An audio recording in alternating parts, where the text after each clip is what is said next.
गुरुजी camera मुझे मत दिखाइए, मैं कैमरे में नहीं देखा। आप मत देखो ना कैमरे की तरफ, आप इस तरफ देखो। गुरुजी मेरा सवाल ये है कि जैसे माता पिता शादी करते हैं, अब जिस घर में वो शादी कर रहे हैं तो वो जिम्मेदारी किसकी होती है कि वो कैसा घर है? जैसे वो जिम्मेदारी मेरे हिसाब से माता पिता की होती है। अगर वो ऐसे घर में शादी कर रहे हैं जहाँ उनकी बेटी सुखी नहीं है और वो अपने परिवार में कुछ अपेक्षाएं रखती है, तो क्या वो गलत है?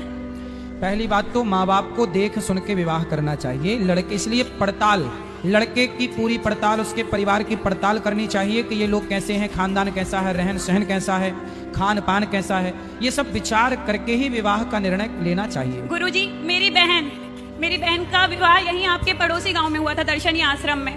उसके साथ उसने अपने परिवार के मतलब ससुराल पक्ष भी अपना बहुत अच्छा रखा था और मायका पक्ष भी बहुत अच्छा रखा था। उसने अपने सारे कर्तव्य बहुत अच्छे से किए। उसका एक पुत्र भी था, लेकिन जब वो बहुत सारी दुविधाओं के बाद अपनी मदद मांगने के लिए मायके गई, तब उसके साथ बहुत बड़ा हादसा हुआ। वो हादसा नहीं था, उसको सुसाइड केस बोला गया था, जबकि वो मर्डर केस था। किसने मर्डर किया? सर मेरी कहना चाहिए वो स्टेप मदर है। अच्छा। और उनकी फैमिली ने, हम लोग टोटल 6 बहन 1 भाई है। और उसके बाद जब उसका मर्डर हुआ, उसके बाद वो 10 दिन अपनी सांसों से लड़ रही थी। उसके बाद भी मतलब आपकी सौतेली माँ ने उसे मार दिया? उनके तो माँ ने क्यों मारा होगा? माँ को क्या दिक्कत थी? क्योंकि वो अपना हक मांगने आई थी, उसको जरूरत थी। उसने कुछ नहीं बोला था, उसने सिर्फ तो उसका क्या हक था यहाँ पे? सर मायके में मतलब उसका जो ससुराल पक्ष था उसमें उसको कुछ पैसों की जरूरत थी, उसके लिए। ठीक है, उसके लिए पैसों की जरूरत थी। तो उसका पति ने उसकी जरूरतें पूरी नहीं की? नहीं सर, जैसे उन लोगों ने शादी की उसने स्वीकार किया, सारी जिम्मेदारियां पूरी अच्छे से निभाई। वो लोग ड्रिंक करते सब करते, उसके बाद भी उसने अपनी जिम्मेदारियां पूरी निभाई। ससुराल को देखते हुए उसने सिर्फ थोड़ी सी मदद मांगी थी, वो भी ये कह के कि मैं वापस कर दूंगी, अभी जमीन बिकी है तो मुझे कुछ उधार दे दो, इतना बोल के। उसके बाद भी उसके साथ इतना गलत हुआ। और उसके बाद जब मेरे पिताजी खत्म हो गए तो मुझे घर में रहने के लिए छत का आसरा तक नहीं दिया जा रहा है। तो अभी आप मैं किराए पे रहती हूँ तो और अपना खाना खर्चा छत सब कुछ अपने मूलभूत आवश्यकताएं तक खुद पूरी करती हूँ। तो आपकी और बहनें कहाँ हैं? मेरी जो रियल बहन है वही थी। अच्छा। बाकी सब हैं वहाँ पर। वो जितने भी नखरे करते हैं सारे नखरे उठाने के लिए तैयार हैं, लेकिन हमने सिर्फ रहने तो के लिए आपके पिताजी की भी मृत्यु हो गई? जी सर। तो अब आपके मामा लोग हैं, कोई सपोर्ट में नहीं है, तो आप क्या करती हैं? मैं एक तरीके से टीचर हूँ, आर्टिस्ट हूँ, लेकिन जैसे कि जॉब की बात है तो मेरी शिक्षा इतनी नहीं है कि मुझे जॉब अच्छी मिल सके। कोई बात नहीं, आपकी जॉब नहीं है, कोई बात नहीं, आप छोटा सा बिजनेस शुरू करो, कुछ महाराज जी जहाँ आप आए थे अभी श्रीमती अग्निहोत्री मैम के यहाँ, मैं वहाँ पर भी शामिल थी। उनकी पड़ोस में मैंने एक छोटा सा क्लासेस ओपन किया है।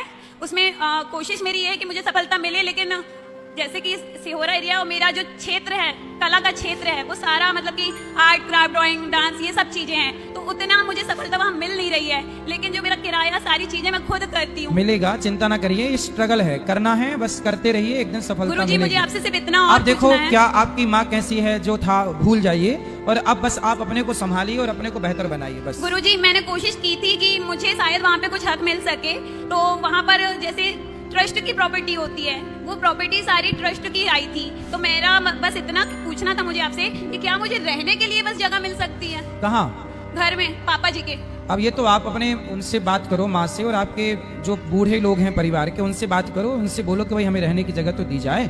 गुरुजी आपका विवाह नहीं हुआ अभी? आप विवाह कर लो जल्दी। ए बेटा सुनो, जी सर। विवाह कर लो जल्दी।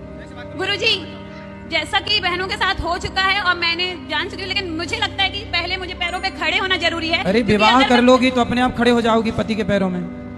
नहीं गुरुजी, फिर मेरी बहन ने तो यही की ना, और मेरे ऊपर एक जिम्मेदारी है, उस बालक की मेरी जिम्मेदारी है गुरुजी। ठीक है, पर आपको कितने साल की हो आप? 24 साल की। जल्दी ब्याह कर लो, टाइम हो गया आपका ब्याह का, फास्ट, 1 साल के अंदर ही कर लो, 25 के होते होते जल्दी ब्याह करो, बढ़िया सा लड़का देख के बिंदास रहो। मेरी शादी टूट चुकी है गुरुजी। किससे टूट चुकी है? मतलब होके टूट गई कि पहले ही टूट गई? टूट चुकी, होके टूट चुकी। तो कितने दिन रहे शादी में?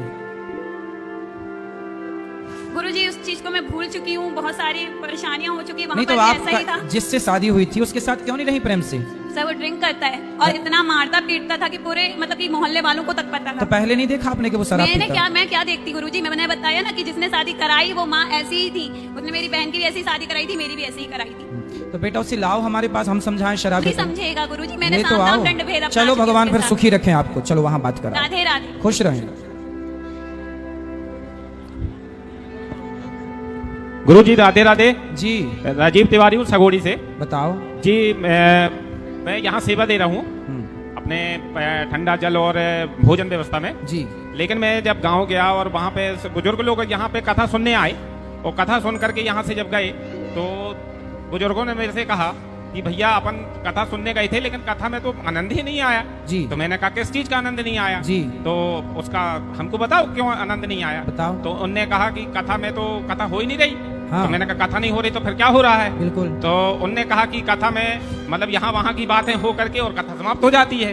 तो मैंने कहा उनको बोलना कि मूलभूत जरूरतें क्या है। आज हमारा देश 4 भागों में बटा जी, है, जी। ब्राह्मण, क्षत्रिय, वैश्य, जी, शूद्र। जी। आज हमने कथा में क्या बोला कि छुआछूत मिटाओ जी। और भाईचारे से रहो। ध्रुव प्रहलाद को सब जानते हैं, कथाएं सबको रटी हैं, पर समाज को जिस ज्ञान की जरूरत है आज उस ज्ञान की तरफ हम सबको चलना चाहिए। वरना सबको याद है भगवान कृष्ण का जन्म हुआ, लीलाएं हुई, सबको याद है। कथाओं का मतलब क्या है? कथाओं का मतलब है समाज को जोड़ना और समझाना, समाज को जोड़ करके अपने धर्म की बातें रखना। जी, है ना? जी। अब उन्हें कथाएं ही, एक राजा था एक रानी थी, यदि ये कथाएं सुननी है तो वो कथाएं भी होती हैं। जी जी जी। तो लेकिन कथाओं का अर्थ क्या है? जी भागवत जी कथा नहीं है, भागवत जी कथा का सार है। सर्व वेद इतिहासानाम सारम सारम समुद्रतम। अब उनने कहा कि 18 पुराण होते हैं। हाँ। 18,000 श्लोक होते हैं। जी। तो हमने कहा ठीक है, तो एक ही दिन में तो 18,000 श्लोक न हो जाएंगे। उनको बोलना सवेरे आके श्लोक सुने। तो हमने पूरे। कहा आप इसमें यज्ञशाला में जाइए और फिर वहाँ पे श्लोक सुनिए। सही है। अब यहाँ पे तो शाम के हिंदी में अनुवाद किया जाता है बस। कोई बात नहीं। जी, जी। जिसे समझना है वो समझ रहे हैं, जिसे जी। नहीं समझना वो नहीं समझेंगे। तो 2 दिन से मेरे मन में ये बात खेल रही थी। हमारे वासुदेव भैया बात करेंगे इसमें। हाँ जी। भैया बताएंगे, फिर भैया बताएंगे। जय श्री नारायण। जय आपके श्री- मन में क्या है? हमारे मन में कुछ नहीं है गुरुजी, जिनके मन में थी हम उनके मन की नहीं, बात देखिए जी। वर्तमान परिप्रेक्ष्य जी। की मूलभूत आवश्यकता क्या है, इस पे बात करी जाए। जी, जी। कथा प्रायः सभी लोग जानते हैं जी। कि कौन परीक्षित थे, कौन जी, जी। सुखदेव थे, वो संकेत मात्र में सारी चीजें सबको पता। जी, जी। महाराज जी कथा भी कह रहे जी। हैं, लेकिन वर्तमान परिप्रेक्ष्य में मूलभूत आवश्यकता क्या है हमारी? हमको संगठित रहना है। जी। और महाराज जी का इतना बड़ा संकल्प है कि यहाँ पर निःशुल्क विद्यालय बनाने की, उन्होंने इस बात को नहीं कहा आपसे, है ना? तो कथा में ये कहा गया है रसिक